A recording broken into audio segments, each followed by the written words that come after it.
Shalom bien-aimés dans le Seigneur, je vous salue dans le nom précieux, dans le nom puissant de notre Seigneur Jésus-Christ, Nzambalola, le véritable Dieu, Oyo, Apesi, Ngaina Onisusu, na tongo na lelo, Nzambe wala musibiso, le kumukembo ezonge panaye, Nzambe wana azamalamu, le véritable Dieu, celui qui règne dans les cieux, sur la terre et sous la terre. Son nom c'est Jésus-Christ de Nazareth. Bien-aimé, na pesi binombote na kombo na Yesu, c'est votre humble serviteur et évangéliste. Dieu merci nyanga. Bien-aimé, tu as na tongo nyonso pona ko luka elongi na Nzambe, pona ko bonde na Nzambe, pona ko déclarer pona journée na biso.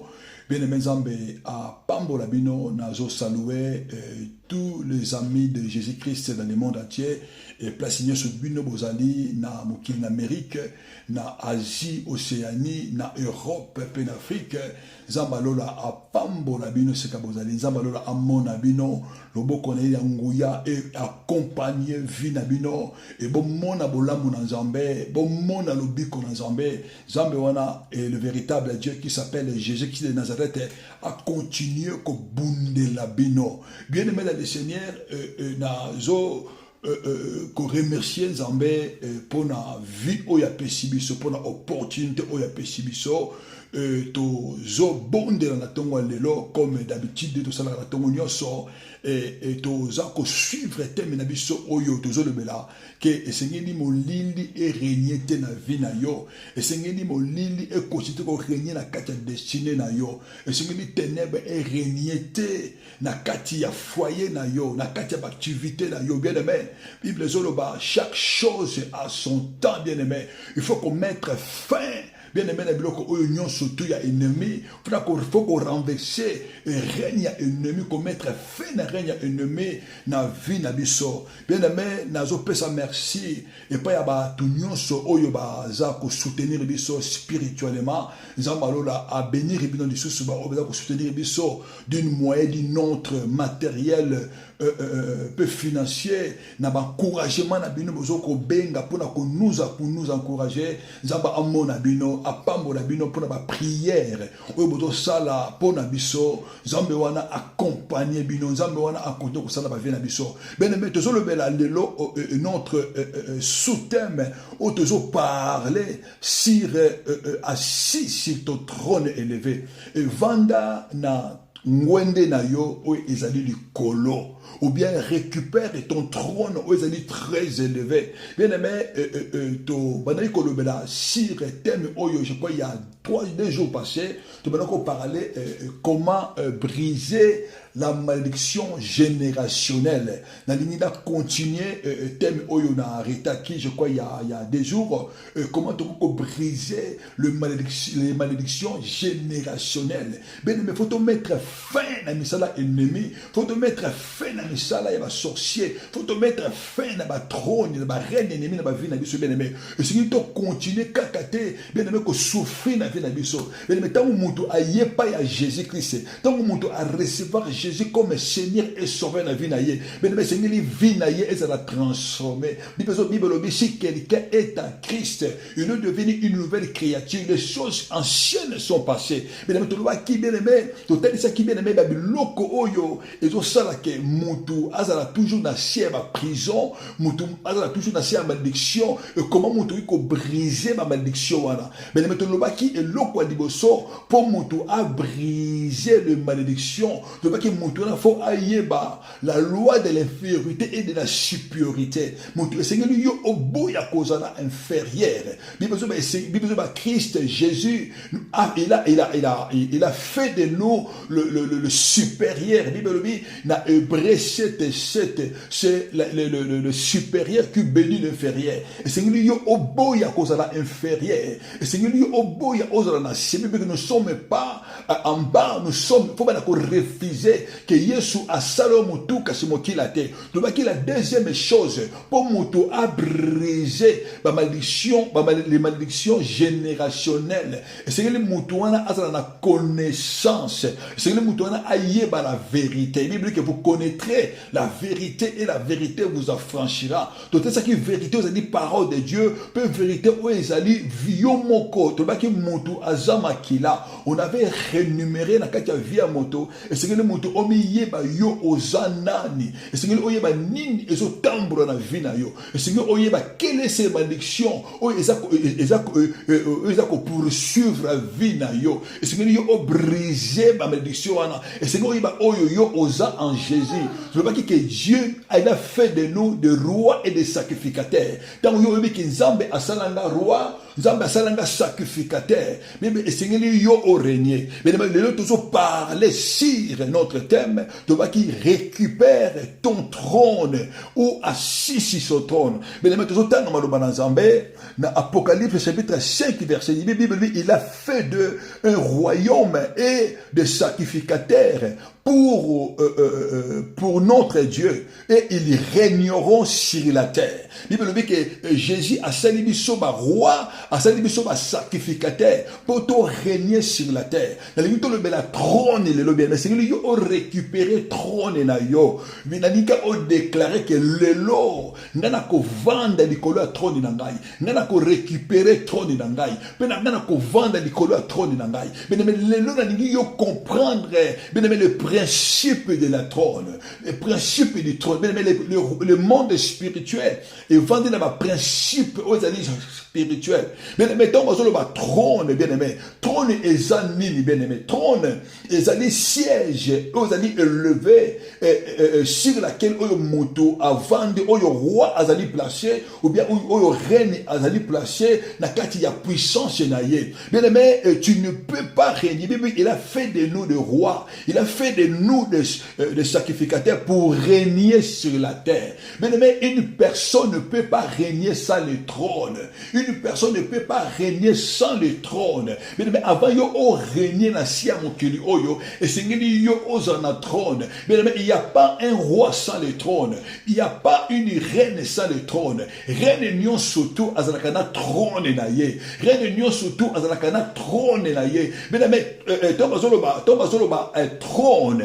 Trône eza ko symboliser na biloko mibale.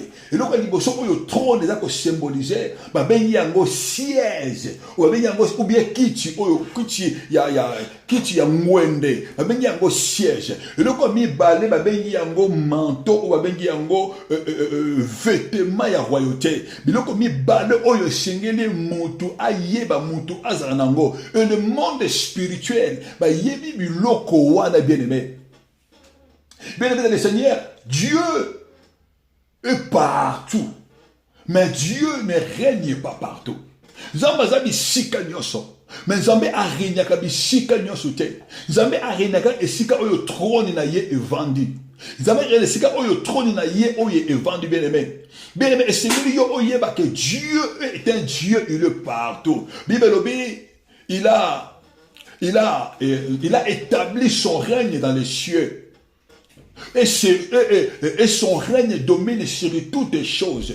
Dieu a établi son règne dans les cieux, mais son règne domine sur toutes choses. Bien aimé, inanika oyeba esika oyo Nzambe a établir trône na ye, règne na ye. Et ce que Nzambe a établi trône na ye, et c'est que dit règne na ye eya. C'est pourquoi Bible tozomona tango Yesu azo ba disciple na ye, alobi tango bino bozo bondela. Boloka notre Père qui est aux cieux, que ton nom soit sanctifié, que ton règne vienne. Bien aimé, esika règne yankolo ezali, et c'est qu'à volonté sainte ya Nzambe ezo salema, et sika trône ya Nzambe evandi eza esika oyo volonté parfaite ya de tout puissant eza ko s'accomplir. Mais nikana loba na yo eloko moko, même Jésus yemoko tango azo bonde la bien-aimé et pas ya papa na prière na Jean chapitre 17 24 azo baspère, je veux que là où je suis, ce que tu m'as donné, qu'il soit avec moi. Bien-aimé, place na yo mwana na Nzambe, eza na trône très élevé. Place na yo Jésus-Christ azali, ezali place oyo, ezali place oyo kolo avandi, ezali place oyo pe yo ovandi. Yesu azobondela epai ya papa, alobi père, alobi ngana lingi, esika oyo ngana zali. Esika oyo ngana vandi, ba oyo yo opeshi nga Nzambe, bango pe bazala na esika wana. Bien-aimé, esika oyo Nzambe azali, bien-aimé, Nzambe Jésus-Christ est dans son trône. Yesu aza na trône na ye très élevé. Yesu aza na trône na ye puissant. Esika ye aza, esika yo pe yo ozali. Bien-aimé, batu oyo ba kombataka biso, batu oyo ba yaka pona ko menacer biso, batu wana bavandi na ba trône ya sorcellerie, batu wana bavandi na ba trône ya magie, batu wana bavandi na ba trône ya esprit des eaux, bavandi na ba trône ya esprit de forêt, batu oyo se levaka tant pona ko maudire ba vie ya batu. Ce sont des gens qui bavandi na ba trône, bien-aimé. Mutu oyo avandi na trône, bien-aimé. Oyo nyonso alobaka ekokisamaka. Mutu oyo avandi na trône, bien-aimé. Oyo nyonso alobaka ekomaka loi. C'est pourquoi, bien-aimé, neko yebisa kaka mutu moko. Esengeli yo ovanda na kati ya trône na yo, afin que ta prière soit forte. Esengeli yo ovanda na trône na yo, afin que oyo nyonso yo bana koloba Nzambe abana ko yoka yango. Et c'est on ne se bana ko loba, bien-aimé. Et sengeli moi e yoka. On ne se bana ko déclarer. Et sengeli sanza e yoka. On ne se bana ko déclarer, bien-aimé. Et sengeli mo pepe yoka. Mais sengeli yo oye baba principe ya trône. Bien-aimé, tu peux être élevé. Ba kobenga yo roi, ba kobenga yo reine, mais ozali détrôné. Ba longola on a trône. Ba longola kiti, ba longola kiti ba konji, bien-aimé. Ba vandi sayo. Bien-aimé dans le Seigneur. Nous avons parlé sur le trône. Nous avons la Bible, nous avons la Bible. Dans Apocalypse chapitre 12, verset 7. Voilà, c'est que la Bible, nous avons la Bible, qu'il y a eu guerre dans les cieux. Michael et ses anges combattirent contre les dragons. Et les dragons aussi. Et ces anges combattirent contre Michael. Mais la Bible, nous avons la Bible, que l'air, ils ne furent pas trouvés le plus fort. Et l'air et place n'a pas été trouvé dans les cieux. Bien aimé, et tant que nous avons dans Apocalypse chapitre 12, verset 7, nous avons sur guerre. Mais tant que nous avons dans ma commune en Zambé, Esaïe 14, 13, nous avons source ya guerre wana. Où est-ce qui causait dans les cieux? Source ya guerre. Où est-ce qui causait dans les cieux? Où Michael n'a pas ange naïe. Bandai ko bunda contre Lucifer, contre les dragons. Mais c'était à cause du trône. Parce que l'ennemi alingaka aboto la trône ya moto. L'ennemi alingaka avanda na trône ya moto. L'ennemi alingaka a régner na place na yo. L'ennemi alingaka qui a dominé le colon na yo. Mais ce combat ça a commencé dans les ciels. Et tout ce monde a Ésaïe 13. Ésaïe clairement pourquoi s'il y avait ces guerres. Ésaïe le diable, il disait dans son cœur, diable, tu disais dans ton cœur, je monterai au ciel et je leverai mon trône au-dessus des étoiles et des dieux. Ennemi, ndengi diable, ndengi Lucifer, azoloba awa, Lucifer azoloba na wana na ciel, azoloba na motema na ye, esengeli ngai na monter au-dessus, esengeli ngai na maintenant se lever au-dessus du trône de Dieu, au-dessus des étoiles de Dieu. Mais le plan ya Michael, le plan ya Lucifer, c'est qui a se levé à bord de la trône ya Nzambe. La Bible Zoloba, Michael et ses anges, ils l'ont refusé, ils l'ont pas laissé à son trône Yanzambé. C'est pour cela qu'il y avait eu guerre dans les cieux, précipita qui est dans les cieux, place inaïe, la première des choses issues, ils ne firent pas trouver le plus fort. La deuxième des choses de place inaïe, et c'est là qu'ils sont sur le ciel était, et pas ces âmes qui ils l'ont précipité sur la terre. Bien aimé, Moutou a combattu Kayo, abandonne pour combattre siège Yanzambé, abandonne pour combattre trône Yanzambé. Mais Bible, ils l'ont vaincu à cause du sang de l'agneau, à cause de la parole de leur témoignage. Ils n'ont pas aimé leur vie jusqu'à la crainte de la mort. Mais ils ont déclaré du colonayo, Moutounion se oya se levaka, pour aïba trône na yo, Moutounion se oya se levaka, pour a dominer yo, pour a manipuler, à contrôler, Moutounion se oya se levaka, pour a matali colonayo, azala renverser, azala renverser, azala renverser dans le nom puissant de Jésus-Christ. Mais c'est le trône. Oyo ennemi à Lukaka à vanda. Oyo ennemi à Lukaka à régner. Moutino so oya vandi na trône, bien aimé. Personne n'est à liboso à détruire, à condamner. Bien aimé. Et ça n'a pas tout mingi ba semble la lelo. Ba na ko semble la kala. Mais vina ba mo bien aimé. Et ça toujours la misère. Mais ceux qui comprennent le principe, il y a trône. Ceux qui comprennent le principe où la délivrance est bien aimé, ta vie va changer. Tu vas devenir meilleur et tu vas devenir puissant. Le monde est vendu sur la puissance, est vendu sur le trône. Et les gens, il y a ténèbres, il y a une importance, il y a trône, bien aimé. Moutou, il y a vendu la trône. Nyonso, oh, il y a l'obaka. Et kokisamaka, bien aimé. Tout le monde même Joab. Donc, on va maudire, bien aimé. Parce que Moutou, il y a maudire Joab. Avant qu'il na trône. Dans le qui est toujours le lèpre, qui est toujours les maladies, qui est toujours quelqu'un qui marche avec les bâtons, qui est toujours, qui manque toujours du pain. Mais maintenant, ils ont maudire Joab, à sire, qui avant dit na trône, Moutoua avant dit na trône, bien aimé, oya lobaka et komaka loi, oya lobaka, bien aimé, et kokisamaka. Bien aimé dans le Seigneur, la tête de Jean-Baptiste est partie. Parce que Moutou Oyo, Moutou Oyo Sengaki, Moutou ya Jean-Baptiste a se confié qu'il y a Moutou Oyo avant de la trône. Bien aimé, Hérodiade, la femme du frère d'Hérode. Et tant que Salomé, moi la fille, il y a Hérodiade, a yeko senga, a bineli Hérode. Hérode a yebisi na pesa yonini. Hérode a yebisi Salomé. Mwana ya Hérodiade na pesa yo nini. Mwana oyo Salomé akeko tuna pa ya mama na ye. A yebisi ye roi Hérode. Abinanga avana kati ya trône na ye. alobi na pesa tuninga soki apesa nga nini eloko nyonso na kosenga ye akopesa nga. Ok, Hérode tanga zoloba makambo oyo azalaki sous livre amelaki masanga azalaki akolangwa. Mwana oyo atuni mama na ye ayebisi ye loba na ye apesa yo motu ya Jean-Baptiste. Et tango Hérode tango ayebisi Hérode pesa ngai motu ya Jean-Baptiste, bien aimé, Hérode il a regretté pourquoi il a demandé. Mais la tête de Jean-Baptiste est déjà partie. Mais on ne joue pas avec les trônes. C'est pour cela que ne laissez pas les sorciers, ne laissez pas les manger, ne laissez pas vivre. Et c'est que vous allez renverser bango. Et c'est que vous allez détruire bango. Mais les trônes.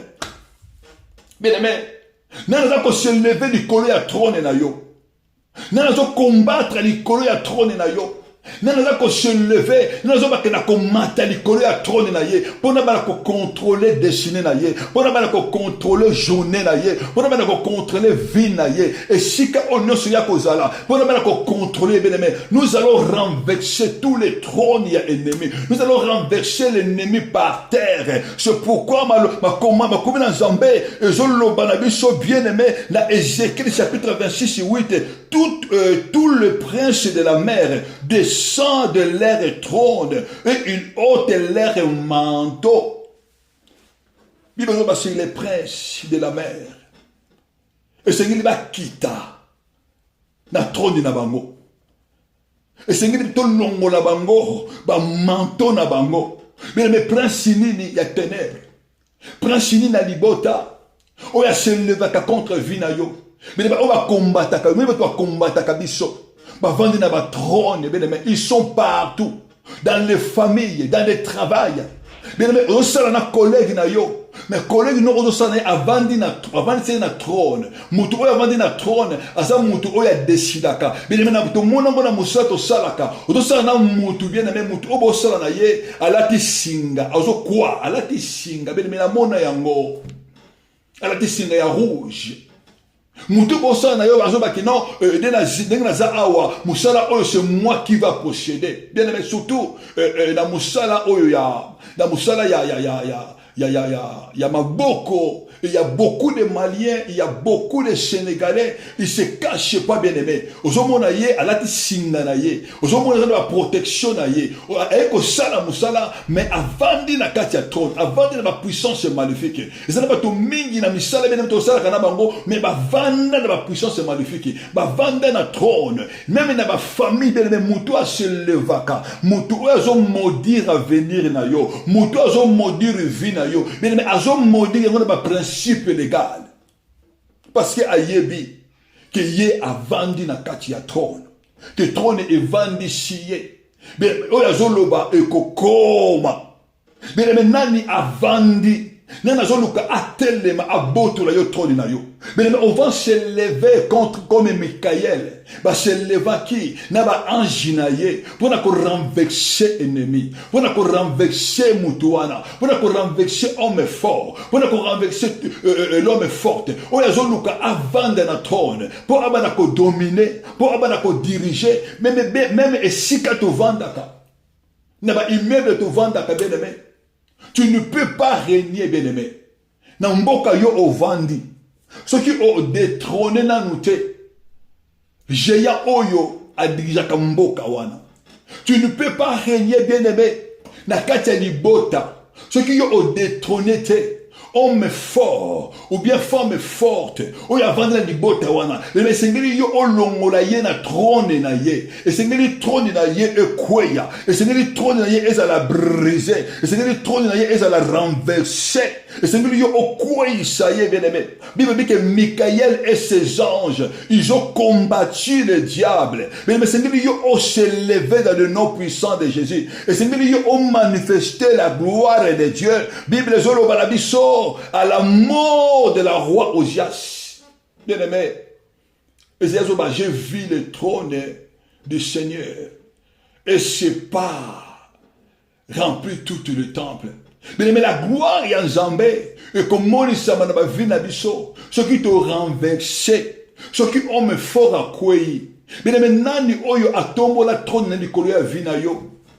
Nani oyo atombo la trône na likolo ya journée na yo bien aimé na destiné na yo bien aimé oyo alobaka oyo azo posséder oyo azo maudire bien aimé mais lelonga na yo bien aimé na prière ya tongwa lelo to kelika ko renverser ba trône na bango to kelika ko briser ba trône na bango ennemi azo aluka a poursuivre moto biti na ke a poursuivre yo pour alongola na trône pour avant de sona mabele so ka avant de sona mabele pour azwa place na yo pour y abana ko commander yo Bible zoba il n'y a plus de condamnation pour ceux qui sont à Jésus ennemi alukaka avant dans la trône pour abana ko commander pour abana ko condamner destiné na yo via ba te bezali condamné parce qu'il y a quelqu'un qui est assis dans le trône il y a quelqu'un qui est assis dans le trône maléfique oyo ba pesa yo ba divinité ba pesa ye puissance oyo ba divinité ba confier yo autorité mais le mutu wana mutu aza ko convaincre mabota ezana ba tu ebele bien aimé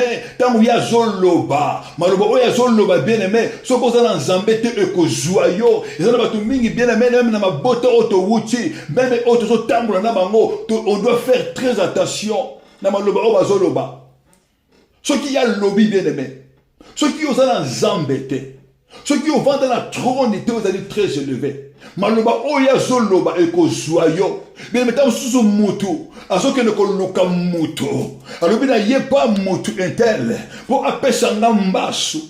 Mbasu oya kopesa ngai, mbasu wana ezwa mutu. Mutu wana ake kosenga mbasu. Oke mbasu wana zaka maloba. Oyo bapesi ye na trône maléfique. Bayebisi ye zwa maloba oyo déclarer yango likolo ya mutu. Yo soko lobi yango bapesi ye passe. Mutu atekeli ye mbasu wana, c'est un agent de ténèbres. Oyo avandi na misala ya satana. Oyo avandi na balua maléfique. Alobi na yekaka zwa eloko oyo, zwa poussière oyo. Mais na kati ya poussière wana, il y a la puissance maléfique. Alobi oyo koloba, ceux qui ont soufflé et ko zwa mutu wana. Bien aimé, tant mutu wana akosala be cartation wana.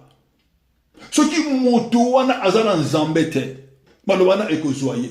Parce que c'est lui qui a déclaré avant de likolo ya trône. Mutu oyo a déclaré avant de namisala ya mabe.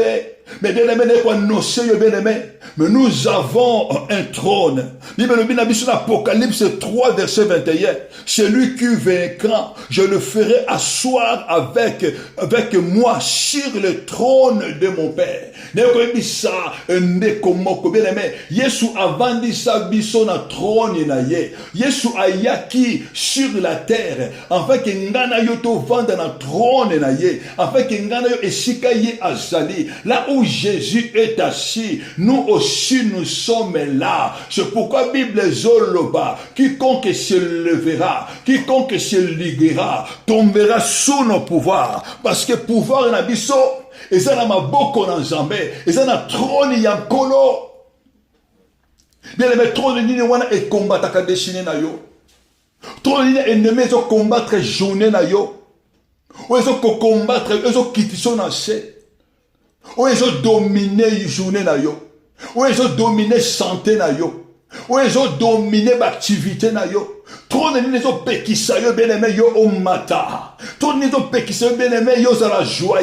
Que laisse ce trône. Ou ils ont pékissa yo bien aimé yo aucun de liboso. Que tu sois fort dans la prière. Que tu sois fort dans le service de Dieu. Mais quel est cet homme? Quel est ce trône où on a bien aimé? On a pu se lever du colon. Comment on a yangonani? Quel que soit les trônes des eaux. Quel que soit les trônes de forêt. Quel que soit les trônes de montagne. Quel que soit les trônes, il y a sorcellerie, il y a la sirène des eaux, il y a serpent bien aimé, il y a un trône qui est plus élevé. C'est le trône de notre Seigneur Jésus-Christ. Le trône wana oyaye, asika ye avandi, ils appellent esika yo avandi sayo. Bien aimé, yo okoma, yo ozali princesse, yo ozali reine, yo ozali roi, yo ozali prince, un prince, une princesse, puissance n'est dans la sur le trône. Quand tu déclares, un prince a déclaré, un prince a fait sa loi, un prince a commandé. C'est pourquoi, bien aimé, tout le mandat, tu dois commencer à se lever. Tout le mandat, tu vas commencer à donner ordre. La journée, bien aimé, tu dois commencer à appeler les choses avec la foi. Bien aimé, une princesse, un prince a déclaré, l'icolo ya vie ya banana ye, oyoza ko ordonner, pour la vie ya banana e ko koma, oyoza ko ordonner, pour la décider e ko koma, il n'y aura personne qui va décider sur ta vie. Bien aimé, tout le monde na mabota. Mona mutu moko atelemi, alobi, soki bo pesinga mbongo te. Soki bo sombelinga maputa te. Soki bo pesinga hydrate. Boko mona, boko vivre. Bien aimé, tant soupe mona papa zawana. Tata moi sa zoloba. Chef de famille doit sa droit. Qui bo sala boy, soki bo salite, boko mona. Parce que yé va vendre na trône. Le coup va vendre na trône, bien aimé, il se croit que on se yakoloba. Toute malédiction on yako déclaré. Et comme la bateau. Bien aimé, ça c'était le temps passé. Il veut dire que chaque chose a son temps. Mais nous sommes dans les temps où Jésus-Christ est notre Dieu. Il règne dans notre vie. Jésus-Christ est notre Dieu. Après singa yo autorité. Après singa yo pouvoir. Pour nous renverser. Mais tu dois d'abord renverser le trône de la famille Oyo Outi. Mais la famille des chefs Bazarate. Pourquoi on télémela yo? Pourquoi makile to télémela yo? Parce que bayebi oza mwana nzambe bayebi ke basala yo prince et princesse bayebi ke Jésus apesa yo trône mais eloko ennemi aboyaka que yo ovanda likolo ya trône na yo c'est pourquoi ennemi azo menacer trône na yo eloko binemi eloko ba alliance familiale eloko ba trône familiale eloko ba hôtel familial bien-aimé eboyaka que mutu avanda na trône na ye bien-aimé mutu a régné na trône na ye bien-aimé deko déclarer likolo na yo que soit ba combat oyo zanango que soit bitumba oyo ba hôtel ya famille ezotelema oyo ba trône ezotelema oyo ba alliance ya famille ba loi oyo ko régir mabote ezotelema bien-aimé quelque chose du tout mais yo oko longa oko vala na trône na yo oko régner bien-aimé parce que la Bible dit nous régnerons sur cette terre. Mais nous avons les guerres des trônes. Ba trône à sorcellerie, ba trône à sirène des eaux. Ils combattent bien-aimé. Ils ont combattre vie à bana nzambe. Ils ont combattre vie à basanto. Ils ont combattre vie à bato bazobondela.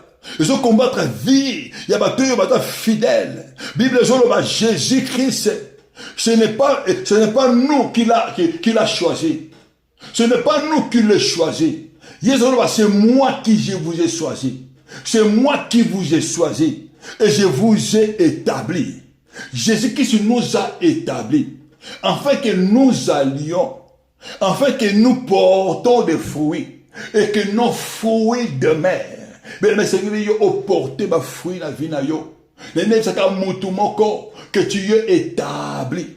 Jésus t'a établi. Mutu aza établi. Eza mutu ozotambola na puissance. Mutu aza établi.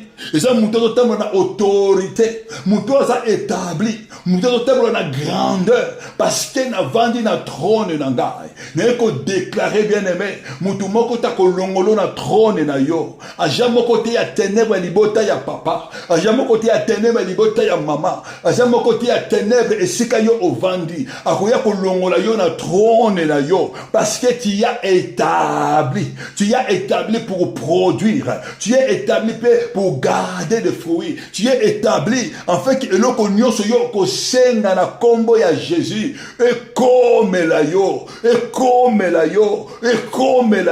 dans le nom puissant de Jésus. Mais maintenant nous wana atelemelaka yo. Nani wana akombataka vina yo. Nani wana azolongola yo manteau. Nani wana azovandisa yo na mabele. C'est pourquoi bien-aimé na bandoto na biso mona mutu soso ta bandoto azomona bazolande babotola ye manteau bazolanda babotola yo elamba. Ça c'est la dépouillement du trône. C'est mutu mususu atambolaka mais vie n'est déjà dépouillé bavandise na mabele. C'est mutu mususu alota bandoto aza dépouillé azali ni bien-aimé. Sorotaka bandoto ke ngai nde nazaboye ozotambola elamba ezate ozotambola kaka elamba moke c'est que monde ya ténèbres si elongola yo bilamba ya gloire monde ya ténèbres si edepouya yo sorotaka bandoto bien-aimé ke bazolanda ngai naza makolo ngulu natambolaka makolo ngulu natambolaka sans chaussette natambola kaka eloko ezate si a été dépouillé or que le marteau présente la royauté. Mais maintenant, nous avons aboto la royauté. Nous avons dominer si dessiné na yo bien-aimé. Mais maintenant, nous avons avant son à ma belle. Mais tu vas les combattre. Parce que Jésus t'a appelé. À celui qui vaincra, je le ferai s'asseoir avec moi. Bien-aimé. Nous sommes plus que vainqueurs. Par celui qui nous a aimés. Son nom, c'est Jésus-Christ de Nazareth. Nous sommes plus que vainqueurs. Parce que quelqu'un, sur la croix, il a payé le prix. Il a dit, tout est accompli. À cause de Jésus. Bien aimé, Jésus nous a fait s'asseoir dans son trône. Jésus nous a fait s'asseoir dans sa gloire. Il a dit que là où moi je suis, vous en serez aussi.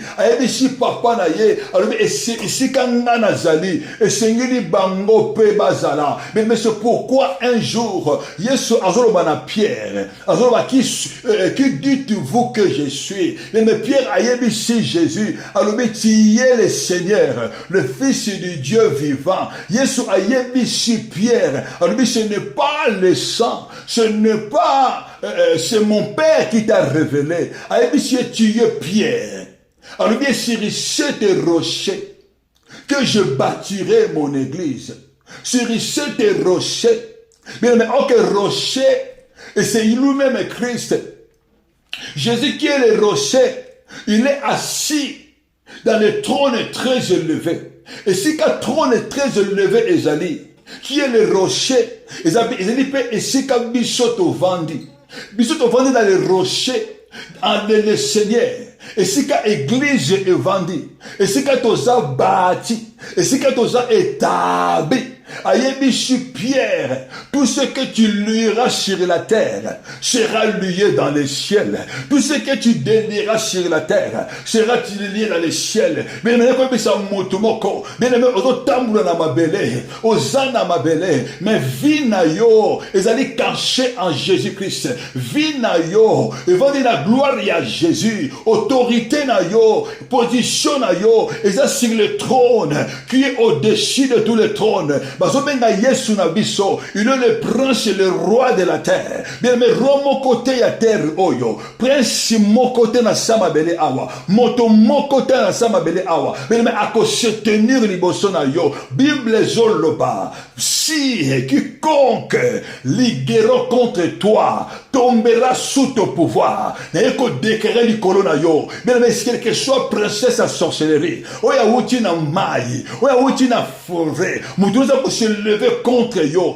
contre destiné na yo sur cette terre. Bien mais ayambaka ke akweya, akwe na se ya pouvoir na yo, asi akwe na se autorité na yo, parce que vie na yo, destiné na yo, et vandi na trône ozali très élevé, et vandi na maboko na Zambé. Alors mais tout ce que tu lieras, c'est pourquoi bien aimé, n'est pas déclarer et pas ya prince moko, n'est pas déclarer la princesse moko, tu dois lier na prière à l'élo, et singri yo lié, bah réunion surtout ya ennemi. Mais un prince, et c'est que yo ovandi, na immeuble yo ovandi, yo muto desidaka, sur le lelo, sur ce mokota ko pumbo na immeuble, mais eko kokisama, eko salama, parce que tu as l'autorité au péché ordre wana butu eyoki yango, ordre wana sanza eyoki yango, ordre wana mopepe yoki yango, sorcier oya kolinga abima, sorcier oya kolinga a volé, ba cause la frapper, parce que toi tu le prince,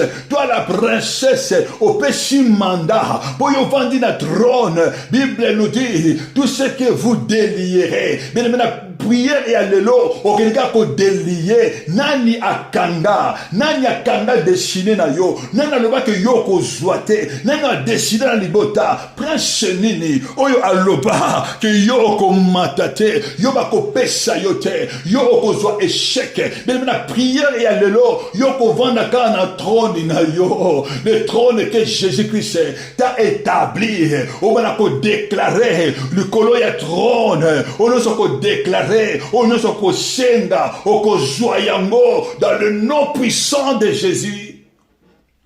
Bien aimé, c'est là qu'il fort il y a Élisée, fort il y a Élie. Élie, il connaissait que dans le monde où il y avait pour vivre, il y avait des prophètes de Baal, il y avait Jézabel, il y avait des prophètes d'Astarté. Mais Élie connaissait que Zambé oyoye assemble la ka. Trône na yé, ils ont un lieu très élevé. Ils ont un lieu très haut. Ils ont sur le rocher. Mais qu'est-ce que Élie a fait? Élie a yébi si Akab. Alors bina yep. Et c'est n'eli to connaît to yeba. Nani azana mouya. Mais et c'est n'eli to memabango dans les lieux très élevés. Et c'est n'eli to memabango dans le mont de Carmel. Parce que le mont de Carmel, ils allaient qui montaient le plus élevé. Na kati à Jérusalem. Na kati à Israël. Jézabel, lui à l'obi. tolingi ozwa ba prophète ya Baal, ba prophète ya Astarte, tokende na bango na mont de Carmel, na mont de Carmel, totala nani azanzambe, nani azanzambe, nani azali likolo ya nyonso, nani avandi na trône, ozali très élevé. Bien-aimé, année oyo, bien-aimé, tokomema bango na mont de Carmel. Cette année 2026, bien-aimé, tokotambola susu na terre à terre et terre. Année oyo, bien-aimé, zwa banguna na yo, bato bazo combattre destiné na yo, mema bango na lieu de Carmel, na mont de Carmel, c'est la montagne très élevée, car notre Dieu est assis dans le lieu très élevé. Je vis l'Éternel, le Seigneur assis. Oh, que Eli qui va principe ya Nzambe. Tango Eli a memi bango, Eli a yebisi bango, tokotela soki nani akosala. Mais et pas soko meni mutu na mont de Carmel, là où il y a Dieu, là où il y a la puissance de Dieu, la puissance des ténèbres ne peut pas agir.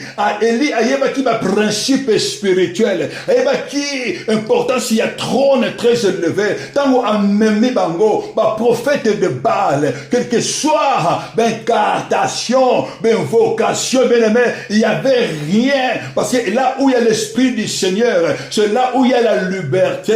Là où il y a la liberté, c'est là où il y a l'Esprit du Seigneur. C'est là où Jésus règne. Là où Jésus règne, il n'y a que la gloire de Dieu qui se manifeste. Bien aimé, ane oyo. Bien aimé, kokota na bajeya ya pamba te. Kokota na bajeya terre te. Bien aimé, ane oyo. Lika yo oloba na komema bango na trône du très haut, na trône ya jugement, na komema bango na likolo, na trône ya très élevé. Mais maintenant même ce que mutoye, même ce que muto afingi yo, ce que muto soinisi yo, le bandika ka merci. Et ce que muto afingi yo, ce que muto ayini yo, même muto azo yino parce que de comprendre que tango yo o priaka, ba trône na ye ezo beba, na imebe tango yo o sambelaka, ozo beba sa misala na bango, yango ba ko linga yo te, mais ko linga te mutu alinga yo, mais c'est lui qui connaît son trône, c'est lui qui est assis sur le trône très élevé, mais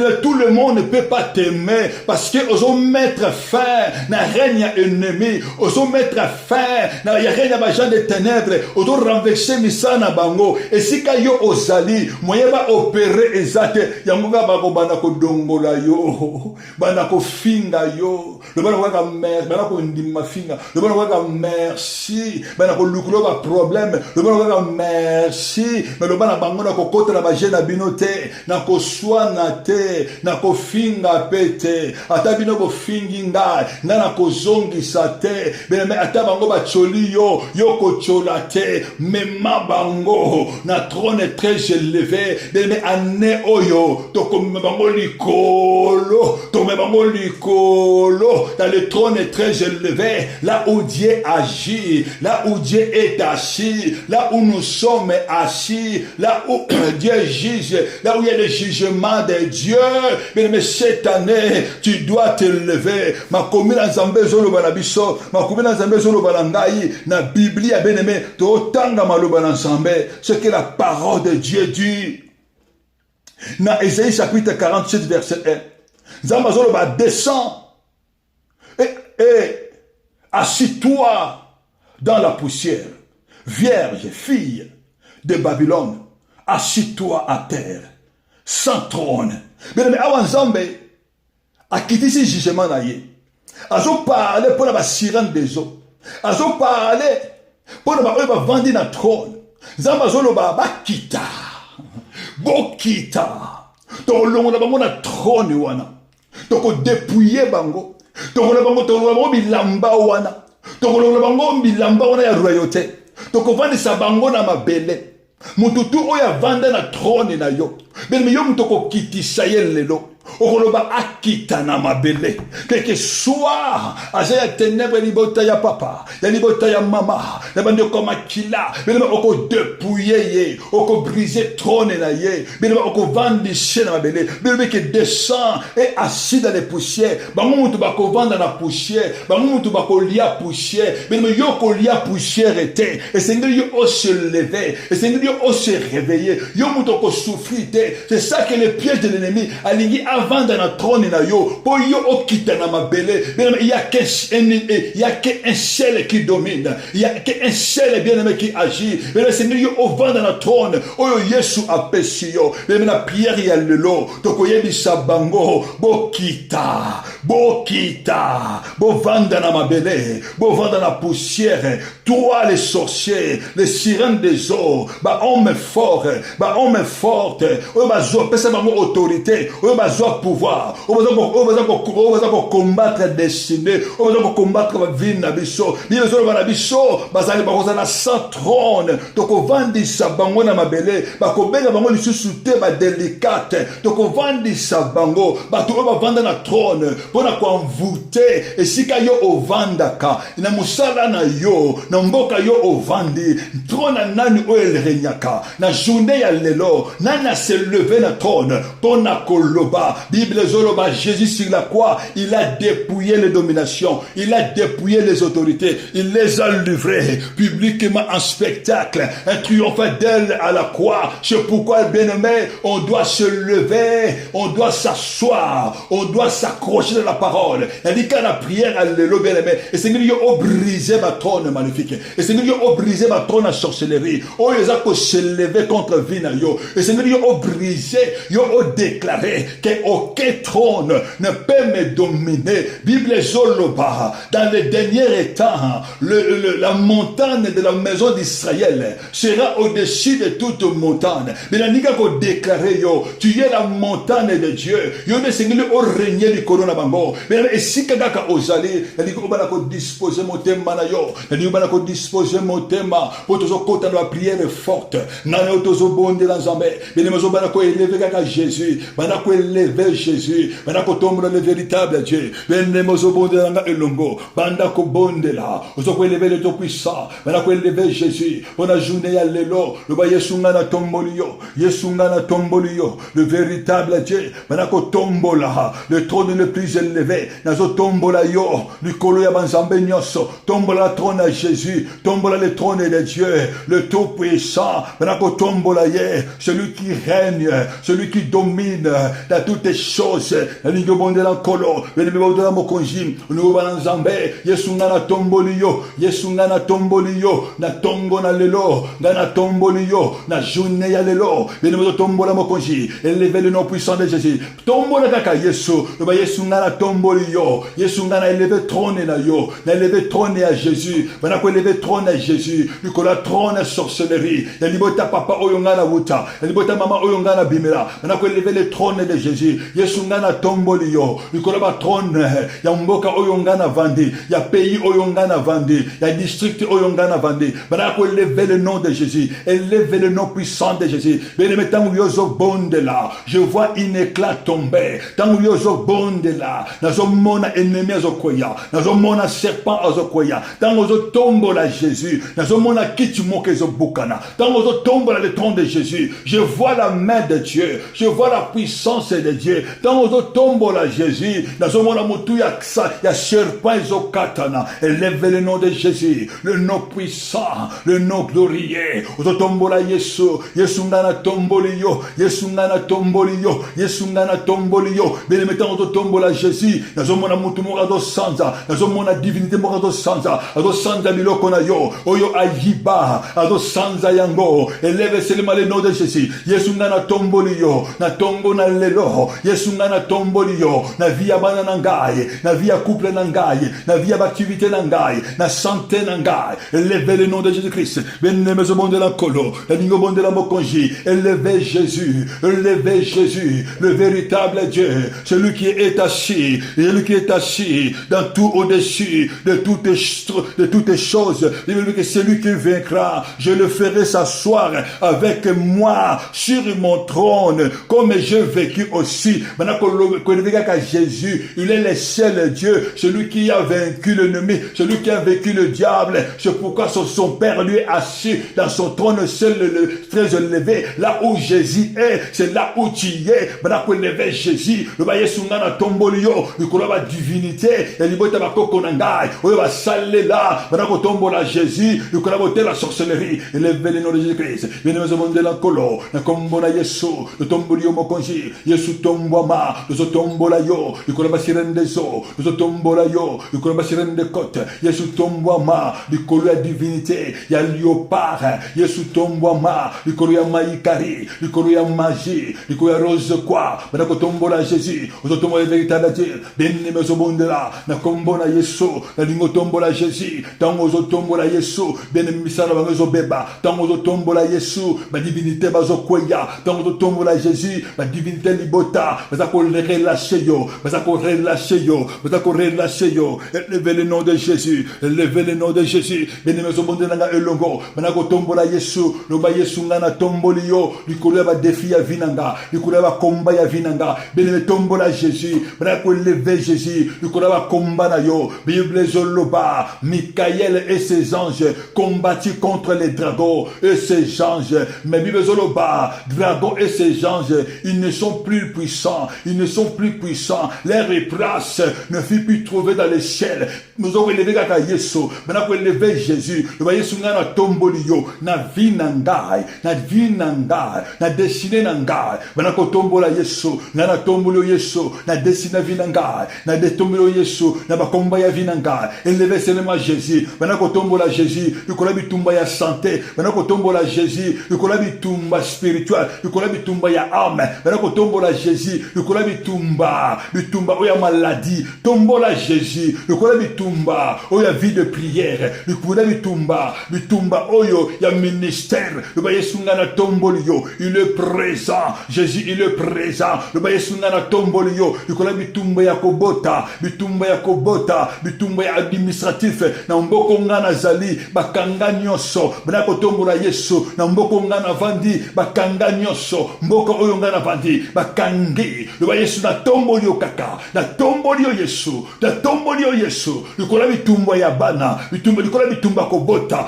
tango zo bonde là, nazo mona ba corde zo katana, je vois les cordes tomber,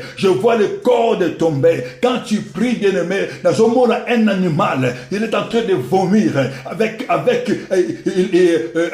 azana maseke, mais mazo libéré, il reçoit la foudre, tango zo tombola ya Yesu, maintenant ko tombola Yesu, bazo libéré, ba chaîne zo kweya, bien mazo bonde la Zambé, ozo bonde la mokonji, na kombo na Yesu, élevez le nom de Jésus, na journée ya lelo, tombo lankolo, na ba activité na yo, na ba rendez-vous na yo, ya médical, ya ba rendez-vous na yo, administratif, nevi na yo, ya ba activité, na musala na yo, et si que yo tambola, bien mazo bonde lankolo, bonde la mokonji, élevez kaka le nom de Jésus, élevez le nom puissant de Jésus, élevez le nom de Jésus, élevez le nom de Jésus, nika ko tombola mokonji, o tombola kolo, na kombo na Yesu, Yesu tombwama, ozobela mawana nzambe, na vina yo, mawana yo ekita, na bomo inanga, loba na kolo yo kelanga mawa, tala motema na ngai, tala vina ngai, na likaka bien aimé, zwa position, sokwa motema na yo, et pas ya nkolo, loba nzambe mawana yo ekita, na vina ngai, senga mawana nzambe, loba na nzambe, yo kelanga imawa, senga mawana nzambe, tali sans nzambe, ba faiblesse na yo, confessez pas ya nzambe, loba na nzambe, na yepa na yo, zoko loba na nkolo, tala vinanga, sorcellerie mon Dieu, aide-moi Seigneur, d'abandonner vinangaï, tango nyonso, papa je me vois voler dans la nuit, je me vois manger les chairs humaines, mais nous avons la mawana nzambe, na ligobo de l'nkolo, loba mawana yekita, tala libota onga na uti, libota ba magicien, libota sorcellerie, les la mawana nzambe, ozobonde l'nkolo, ozobele la makila, évoque les sang de Jésus, le sang de Jésus-Christ, et ben évacuer, oh nyonso ennemi, atie na nzoto na yo, ozobele la makila, bien aimé ozobonde na elongo, évoque les sang de Jésus-Christ, maintenant que obele la makila, évoque les sang de l'agneau, ozobele la makila, évoque les sang de Jésus, na katanda kuna yo, ozobele la makela Yesu, les sang de l'agneau, na katia vina yo, na katia âme na yo, na kati esprit na yo, na kati corps na yo. Invoque le sang de Jésus. Et maintenant que évacuer, o nyonso ekotaki, o nyonso o melaki, na bandoto na yo, o nyonso o liaki, o nyonso o melaki. Et si que ça qui transmission, et si que ça qui transfert, na kati nzoto na yo, maintenant que évacuer yango, et ça va évacuer par les sang de Jésus, par les sang de Jésus, par les sang de Jésus. Et maintenant que bima, o nini ekotaki, o yongana melaki, o yongana liaki, dans la bandoto nanga, d'une façon spirituelle, dans la sorcellerie, et bimalelo, qui soit déraciné, la combo na Yesu, maintenant que évacuer yango, par les sang de Jésus, par les sang de Jésus, o yekotaki, na via bana, flash nyonso, o yekotaki, na via bana, dans la gloire kolia, na komela, na combo na Yesu, na sobela makena Yesu, les sang de Jésus, et maintenant que évacuer yango, et yamba moto, semence nyonso, o yekotaki, na via mwasi oyangai, na via mwasi oyayo, na via mobali oyayo, bien aimé au bon de l'ensemble, yo déclaré que semence semence wana e yamba moto na kolo e libéré vinaye beno zo monde nzambe ozo déclarer oyo kola lonate na via banana yo e bana ko libérer bango e yamba moto ezala évacué par les sang de Jésus, par les sang de Jésus. Yo zo monde nanga elongo ozo déclarer que Saint-Esprit manifeste-toi, Saint-Esprit agis puissamment benemo zo monde la na kombo na Yesu na yito monde la mokonji yo zo déclarer le bana Saint-Esprit nani vraiment nani azo combattre trône nangai nani akombataka trône oyangai nani wana abotolanga elamba nani wana abotolanga autorité nani wana abotolanga supériorité na bota ya papa na libota ya mama bande kwa makila ozobondela nkolo ozotuna Saint-Esprit kombo na ye nani oya selevaka wana ko dominer vidangai oya selevaka wana ko combattre ngai Bible zolo. Il n'y a plus de condamnation pour ceux qui sont à Jésus-Christ. Bien nous avons autorité. Nous avons tellement. Na kombo na Yesu. Au nom puissant de Jésus-Christ. Nous avons renversé. Nous avons brisé. Nous avons elongo. Nous avons déclaré. Toute alliance établie dans les ténèbres. Motonyoso. Nous avons asala alliance. Na sorcellerie. Nous avons dominé ngai. Motonyoso. Nous avons asala alliance maléfique. Dans les ténèbres. Nous avons dominé ndakonangai. Nous avons dominé des chiens ngai. Bien nous avons vendu là. Na lingo matana prière, bana commander dans colo, bana ko déclarer le mot au nom puissant de Jésus. Nazo déclarer que motonyoso, oyo asala alliance, na ba sirène des eaux, na ba sirène des côtes, oyo asala alliance, na ba cimetière, bana ko dominer, dessiner nangai, oyo bana ko dominer, vinangai, bana ko briser alliance one. Ozo bonde nga elongo, bana briser alliance one, bana bonde là au nom puissant de Jésus. Ko isa alliance one, et ko yalelo qui soit brisé par le sang de Jésus, brise alliance wana na makila na Yesu ozobonde na elongo bien-aimé bonde là na kombo na Yesu que cette alliance soit brisée maintenant, que cette alliance soit brisée maintenant, brise alliance maléfique ya sorcellerie oyo condamné yo na mboka oyo vandi alliance ni la sorcellerie oyo condamné yo toute alliance vous allez attacher na vie na yo bien-aimé brise alliance wana oyo pesa bango pouvoir oyo pesa ba Jean trône oyo ko pesa trône wana oyo pesa bango puissance, briser alliance na bango, briser alliance na bango. Ozo bonde nanga elongo, ozo déclarer nanga elongo, nazo déclarer hôtel nyonso, oeza bâti, hôtel nyonso, oeza bâti, oeza ko enfermé, oeza ko pousser, oeza ko pesa force, oeza ko pouiller trône. Tout hôtel les sorcellerie, tout hôtel la sirène des eaux, tout hôtel les maléfiques, oeza ko combattre des signes nanga, hôtel les nyonso tout, ozo pesa ba offrande, ozo pesa ba sacrifice, ozo pesa, ozo sala ba libation, tout hôtel les maléfiques contre ma vie, contre mon trône, tout hôtel la sorcellerie, tout hôtel la sirène des eaux, ozo pesa ba sacrifice, pour ne combattre vinanga, dessiner nanga, benemo zo bonde lankolo, benemo zo bonde la mokonji, la lingo brisée, ba sacrifice maléfique, la force du trône, c'est des sacrifices maléfiques, nana zo pesa ba sacrifice, na ba trône, nana pesa ba sacrifice, na ba hôtel les maléfiques, contre vinayo, wana ko renverser, briser au nom puissant de Jésus-Christ. Bénémozo monde na elongo, banako briser tout hôtel, ya sorcellerie, ya ba sirène des eaux, na mboka yo ovandi, banako briser yango, na ndako ngana vandi, briser yango na village natal, esika ngana botama, esika ngana uta, esika ngana leka, na so déclarer au nom de Jésus-Christ, hôtel nyoso, oyo eza bâti, oyo ezali planté contre ma destinée, contre vinanga, oyo ba pesa offrande, na kombo maladie, na kombo ya limitation ya bana, oyo ba pesa offrande, na kombo ya pauvreté, oyo ba pesa offrande, na kombo ya non avancement, oyo ba pesa offrande, na kombo ya limitation, benne mozo bonde la, nana do pesa ba offrande, na kombo ya kufa, ozo bonde nanga elungo, brise moteli wana kweya, na kombo na Yesu, brise moteli wana, na kombo na Yesu, ozo renverser yango, na kombo na Yesu, ozo autorité, banako brise maintenant tout trône ennemi, tout trône à sorcellerie, oeza ko se lever contre destiné na yo, brise ba trône wana,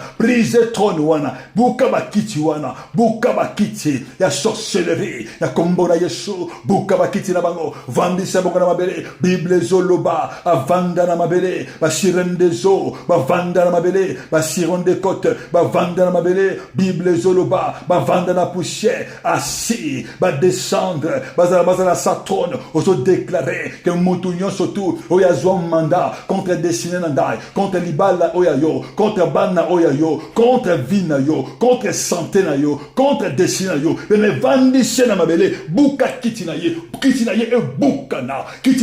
bukana, dans le nom puissant de Jésus, brisez kiti na ye, brisez trône na ye, loba akweya, trône territorial, et si kayo ovandi, oye boye yo, oye zo boya o mata, buka trône wana, na buki trône wana, na domine trône wana, na kombo na Yesu, et la briser lelo, dans le nom puissant de Jésus, ozo briser ba trône ba sirène des eaux, trône ya serpa, ya libota ya papa, ya libota ya mama, et si kangana uta, trône si kangana balela, et ba sirène partenaire, ozo briser yango, ya ma fausse amie, ya ma fausse église, oyongana leka, bene mozo bonde na kolo, banako briser ba trône wana, ozo bonde na elongo, briser ba trône wana, ya ba homme fort, ya ba femme forte, briser yango, na kombo na Yesu, au nom puissant de Jésus, briser ba trône na bango, ozo bonde na elongo, ozo déclarer, na kombo na Yesu, mutu nyonso tu, oya yibanga trône, oya yibanga elamba, abanako zongisa, banako briser ba prison na sur trône, esika bakanga oya yo, esika bakanga autorité, esika bakanga puissance, ba zongisa maintenant, banako récupérer elamba na yo ya gloire, banako récupérer elamba na yo ya puissance, banako récupérer maintenant, et mettons manteau na yo, récupérer trône na yo, dans le nom puissant de Jésus, banako récupérer trône oya yo, autorité na yo, au nom puissant de Jésus, lève-toi et sois éclairé, banako récupérer oya yo ba yiba, banako récupérer manteau ya gloire, reçois le manteau de la gloire, reçois ton manteau de la gloire, dans le nom puissant de Jésus, banako déclarer bien-aimé, likolo ya journée na yo, en tant qu'un roi, en tant qu'une princesse, en tant qu'une reine, banako déclarer likolo ya journée na yo, na lingi oloba, Bible zoloba, Joshua loba ki na moi, le soleil arrête-toi, le soleil a arrêté, na lingi Alingio po olobela, lobela journée na yo, loba journée, apese makama malamu, esika yoko tambola, esika yoko kende, eza na mosala, eza na rendez-vous, eza na bandako, gloire en Nzambe, et se manifester, gloire en Nzambe, et accompagner yo, et puis yabanana yo, na kombo na Yesu, et puis yabaka, eza na mosala, ya mwasi oya yo, ya mobali oya yo, et la classe yabana, ozo déclarer, esika banana bako kende, gloire en Nzambe, et accompagner bango, dans le nom puissant de Christ. Ozobonde lankolo na ningo déclarer pour na mabele na yo na journal lelo mabele etosa mabele est respecté mabele honoré yo lobela mon pépé esika yo kotambola mon pépé etosa yo ememelo makambo malamo na journée ya lelo ozobana mon pépé motonza kotelema pour utiliser yo lokola transport motonza kotelema pour utiliser yo pour transporter ba flèche na ye mon pépé betaye ba flèche wana ezongela yo Voilà mon peuple, bénir Ngai, dans le nom puissant de Jésus, dans le nom puissant de Jésus. Bénémoine Azobonde la Ponayo, dans le déclaré du Coronayo, dans le nom puissant de Jésus, na combo na Yesu, Père, dans le nom puissant de Jésus, na pesio merci, le tout puissant, le véritable Dieu. Zambe na tikiba no maboko na yo, Père, dans le nom puissant de Jésus, Papa nazo déclaré que trône union surtout ya sorcellerie, trône union surtout maléfique, où il se lève contre destina bana yo, trône wana ezala brisé, renversé na combo na Yesu. Papa nazo déclaré, Papa bana no batamble na puissance, Papa va récupérer autorité na bango, va récupérer gloire na bango, oyo Yesu a fait ça ki bango, position na bango na Jésus-Christ, va retrouver yango, en fait que va commander, en fait que va ordonner, oyo nyonso ba ko senga nzambe, et pesa me la bango, dans le nom puissant de Jésus, le boko no yangu ya nzambe, et tambola na bango, et sika nyonso bango ba ko kende, et sika nyonso bango ba ko tambola, dans le nom puissant de Jésus, miracle, et bila bango, dans le nom puissant de Jésus, moto oya ki maladie abika nzambe, papa moto oya zanga ki azua, oya zanga besoin, dans le nom puissant de Jésus, papa nous avons ainsi prié, tolobi amen. Bien aimé nzambe apambola biso, nzambe azanabino, tokutani lisusu bien aimé, dans le nom puissant de Jésus, tokutani lobi na prière na biso, otosalaka, de 10h à 11h, otozolobela, retourne et récupère ton héritage. Zambalola azanabino, Zambalola apambola bino, les amis de Jésus-Christ dans le monde entier, bye bye bye bye.